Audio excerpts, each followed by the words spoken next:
Capteur sans contact pyromètre optique. Généralité sur le rayonnement thermique.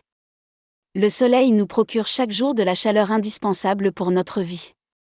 Cette immense source de chaleur nous transmet en fait des ondes électromagnétiques qu'on appelle rayonnement thermique à travers l'émission de la matière qui la constitue et qui est le siège d'une très haute température suite aux réactions de fusion nucléaire ayant lieu au niveau de son cœur. Ce rayonnement thermique est caractérisé par des longueurs d'onde comprises entre 0,1 et 100 micromètres. Il inclut le domaine du visible, ondes lumineuses occupant une faible portion de ce spectre et aussi le domaine du non visible comme le rayonnement infrarouge. Ces deux domaines du spectre électromagnétique peuvent être utilisés pour la mesure thermique. La pyrométrie est une technique qui a pour objet la détermination de la température de surface des corps visés à partir du rayonnement thermique émis par ces derniers. Les pyromètres optiques utilisent la propriété que possèdent tous les corps d'émettre un rayonnement thermique proportionnel à leur propre température appelé rayonnement thermique propre. En effet, tous les corps émettent un rayonnement thermique réparti sur tout le spectre électromagnétique. Ainsi, on parle d'émission de rayonnement thermique dès que la température des corps considérés est supérieure au zéro absolu moins 273,15 degrés Celsius égale 0 Kelvin. Par ailleurs, la pyrométrie optique a beaucoup évolué au cours des années passées, passant d'une utilisation plutôt réservée à des spécialistes à une pratique courante. Le domaine des températures s'étend de -100 degrés Celsius à des températures supérieures à 5000 degrés Celsius couvrant ainsi l'essentiel des mesures industrielles.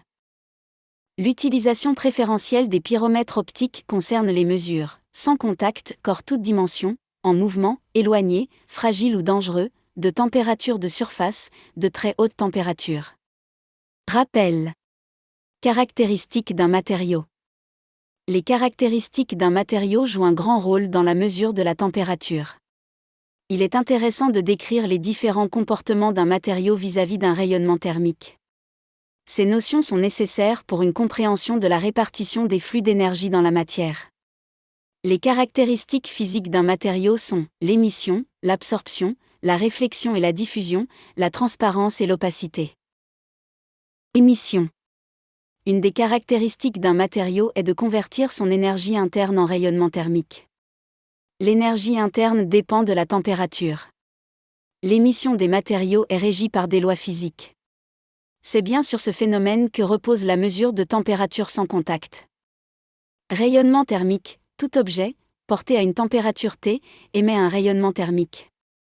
Le but d'une mesure pyrométrique est de déterminer la température en mesurant, comparant le rayonnement thermique. Émissivité, la notion de corps noir est idéale, aucune surface ne peut émettre autant de rayonnement qu'un corps noir porté à la même température.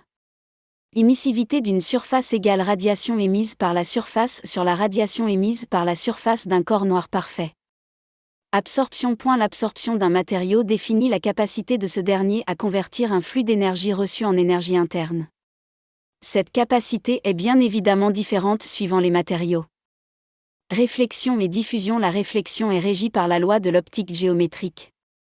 Pour rappel, l'angle de réflexion est le même que l'angle d'incidence en prenant comme référence la normale au plan d'incidence.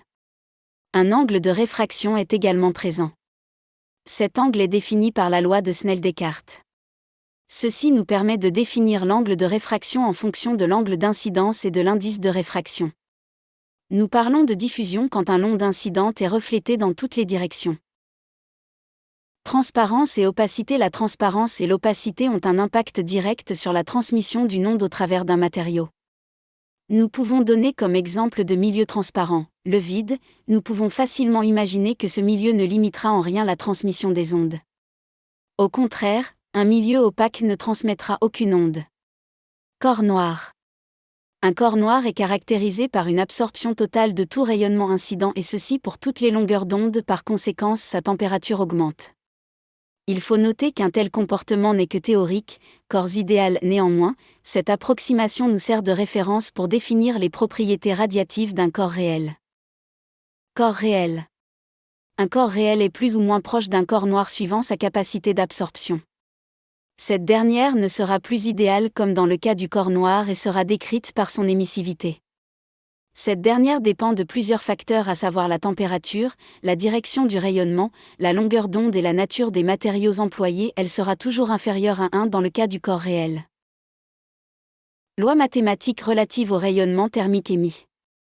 L'énergie, appelée aussi émittance monochromatique, émise par un corps noir par unité de temps par unité de surface à une longueur d'onde donnée et à une température T. Elle est aussi appelée densité spectrale de luminance du corps noir. Son expression est donnée par la loi de rayonnement de Planck.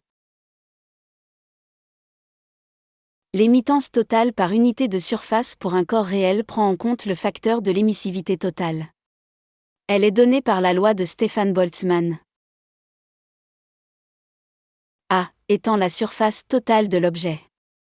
D'après la loi de Planck, l'émittance monochromatique pour un corps réel par unité de temps par unité de surface à une longueur d'onde donnée et à une température, T s'écrit de la manière suivante.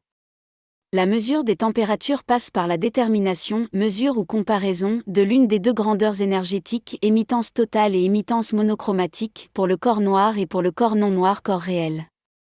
Par exemple, la mesure de l'émittance totale avec un pyromètre à radiation totale PR, T, appelé aussi pyromètre à rayonnement total, permet de mesurer la température d'un corps quelconque. Mesure de la température d'un objet par pyrométrie optique. Principe. Le rayonnement calorifique émis par un objet quelconque dont on veut mesurer la température est dirigé sur un capteur de température à contact, thermocouple, RTD ou une thermistance.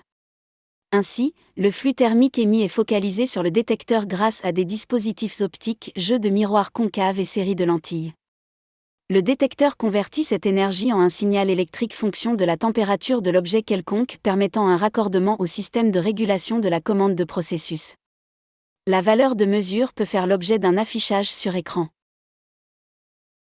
Soit un corps quelconque de température T égale T1, à mesurer et un capteur de température, ici on a choisi un thermocouple, auquel est fixé un corps noir de température T égale T2, ambiante égale 22 degrés Celsius par exemple. Si T1 est supérieur à T2 alors la puissance émise par le corps quelconque est totalement absorbée par le corps noir qui s'échauffe, la température T2 augmente alors jusqu'à une température θc. Dans ce cas, l'émittance d'un corps quelconque égale à l'émittance du capteur. Si le capteur est un thermocouple, après équilibre thermique entre θc et θa, référence le thermocouple est soumis à l'émittance du capteur égale coefficient d'échange thermique fois la surface du corps noir le tout fois θc, moins θa, référence. Gamme de température, 300 à 5000 degrés Celsius et plus selon modèle. Avantage. Il permet une surveillance dans une large gamme température sans modification de la nature des objets à mesurer. Son emploi peut se faire dans des environnements difficiles.